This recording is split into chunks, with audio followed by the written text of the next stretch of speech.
ایک وقت کی بات ہے۔ فرفری نگر کے خوشحال اور پر رونق قصبے میں موٹو اور پٹلو دو بہترین دوست ہمیشہ کی طرح چائے کی دکان پر بیٹھے ہوئے تھے۔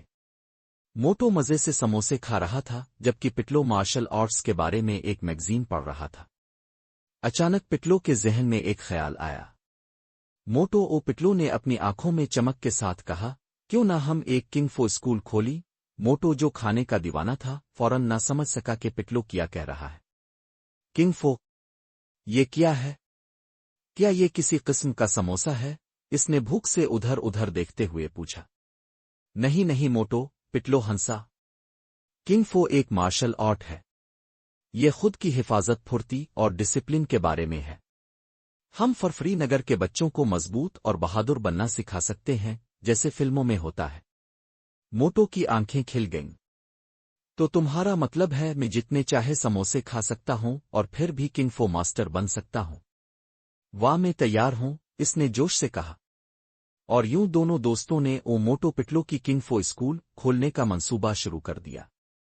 پہلے دن اسکول کے باہر بچوں کا ایک ہجوم جمع تھا۔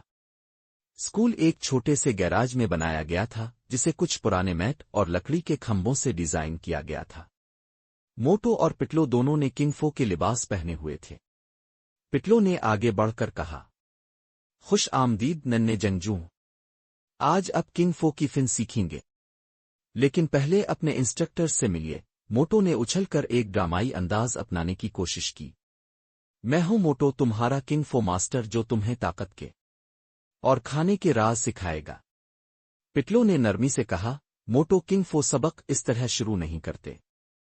چلو بنیادی حرکات سے آغاز کرتے ہیں۔ پٹلو نے انہیں اسٹریچنگ اور وارم اپ مشقیں کروائیں اور کلاسک کنگ فو کے اسٹنس دکھائے۔ بچے دلچسپی سے حرکات کی نقل کر رہے تھے، لیکن موٹو جو سموسا کھانے میں مصروف تھا تھوڑا پیچھے رہ گیا۔ ماسٹر پٹلو، ایک بچے نے پوچھا، کنگ فو کے ماہر بننے کا راز کیا ہے؟ پٹلو مسکرایا اور کہا، سب سے اہم چیز ڈسپلن ہے۔ کنگ فو صرف لڑنے کے بارے میں نہیں ہے، یہ توجہ، مہربانی اور خود کو اور دوسروں کو سمجھنے کے بارے میں ہے۔ موٹو جو اپنے سموسے ختم کر چکا تھا بیچ میں کود پڑا۔ اور طاقتور بننے کا راز ہے خوب کھانا کھانا، اس نے فخر سے اپنا پیٹ تھپ تھپایا۔ پٹلو نے آہ بھری، لیکن وہ جانتا تھا کہ موٹو کی تعلیم دینے کا انداز اپنی ہی ایک خاص اور انوکھی اہمیت رکھتا تھا۔ دن گزرتے گئے اور اسکول بہت کامیاب ہو گیا۔ فرفری نگر کے بچے موٹو پٹلو کی کنگ فو اسکول جا کر روز نئی حرکات سیکھنے لگے۔ بچے اپنے کنگ فو کے فن کو بڑے جوش و خروش سے مشق کرتے رہے، لیکن اچانک قصبے میں عجیب و غریب واقعات ہونے لگے۔ ایک دن ایک بڑا بدماش گولو جو ہمیشہ فرفری نگر میں شرارت کرتا رہتا تھا اسکول پہنچا۔ میں تمہیں چیلنج دیتا ہوں موٹو اور پٹلو، اس نے دھاڑتے ہوئے کہا۔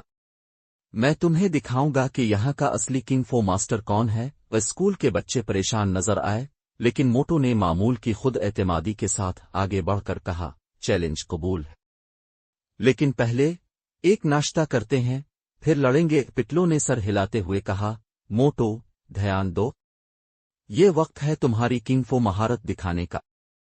گولو نے دھاڑتے ہوئے حملہ کرنے کی کوشش کی، لیکن موٹو نے اپنی تربیت کا مظاہرہ کرتے ہوئے چالاکی سے جھکائی دی، گھوم کر اپنا خاص داؤ سموسا اسپن استعمال کیا۔ وہ اتنی تیزی سے گھوما کہ گولو مٹی کے ڈھیر میں جا گرا۔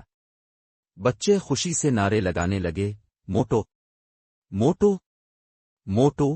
گولو جو مٹی میں لت پت ہو چکا تھا حیرت سے کھڑا ہوا اور ہار مانتے ہوئے کہا، ٹھیک ہے، میں مان گیا، تم یہاں کے اصلی کنگ فو ماسٹر ہو موٹو۔ موٹو نے مسکرا کر گولو کی پیٹھ تھپ تھپائی۔ شکریہ گولو، لیکن یاد رکھو اصلی طاقت دل سے آتی ہے۔ اور خوب سموسے کھانے سے سب ہنس پڑے اور گولو بھی مسکرا دیا۔